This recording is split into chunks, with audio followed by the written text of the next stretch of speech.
disais, c'était... Ouais, Et puis on a le petit teaser. D'accord. Voilà, donc je pense que ça va être bien. Bon, super. Ouais, j'étais gentil, les gens. Pourquoi gentil? Il n'y a qu'un créateur ici, c'est moi. Alors moi je voulais savoir, est-ce que vous étiez là peut-être plus haut quand vous avez vu Raymond DeVos dans les années 70? Vous vous souvenez?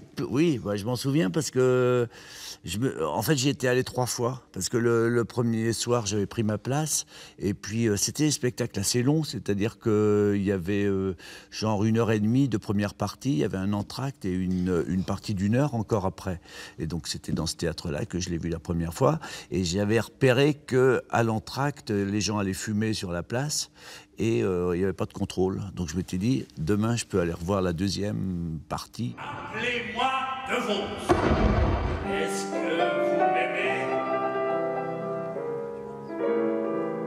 Est-ce que vous m'aimez? Elle m'avait répondu non. L'hommage à DeVos, pour moi, c'est l'hommage à un grand homme de music hall. C'est-à-dire que je trouve qu'on a tendance à le réduire parfois à juste un monsieur qui faisait des calembours derrière un micro. Et c'est pas du tout ça, DeVos. C'était d'abord le plaisir et la générosité du music hall. C'est-à-dire qu'il se servait de tout ce qu'il y avait sur une scène pour... voilà, c'était un musicien, c'était un mime, c'était un acteur. Voilà, il se servait de tout pour nous embarquer dans un imaginaire, dans un monde parallèle. Il voulait faire l'amour, elle voulait faire la guerre. Total, elle a fini pucelle à Orléans. Il y a certains sketchs ou certains textes que je dis absolument scrupuleusement. Mon chien, c'est quelqu'un, tout ça, parce que c'est très écrit, et puis que c'est un univers qui lorgne du côté de Kafka ou de Marcel Aimé, ou choses comme ça.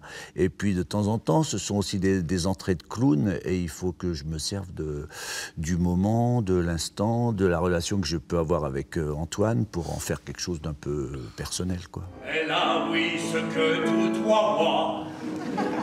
Et quoi?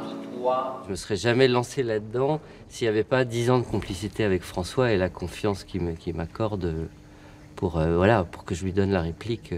Maintenant, on se connaît vraiment très bien et sur un mode plutôt musical au départ. Mais finalement, ce qu'on fait là, même si c'est avec des mots, moi j'ai l'impression que c'est toujours de la musique. C'est-à-dire que c'est un humour très musical, DeVos. La la la, la la la. C'est trop maintenant. Oh, voilà, oui. J'avais remarqué qu'aujourd'hui, il y a plein de débats et de numéros spéciaux, des magazines, etc. sur peut-on rire de tout? Et à chaque fois, on convoque les souvenirs de Pierre Desproges, de Coluche, et jamais de Raymond DeVos, qui lui, pourtant, faisait rire avec plein de choses. Il fait rire avec le ciel, avec Dieu, avec l'univers. Et en cela, il est toujours... présent parce qu'on a toujours quand même, et peut-être de plus en plus, envie de s'échapper dans des choses qui seraient le rêve, l'humour, la poésie. Merci Bah, de c'est m'avoir moi. reçu. Bah, c'est moi. François Morel qui joue jusqu'à dimanche 17h. Je crois qu'il reste quelques petites places. Merci de nous avoir reçus. C'est moi.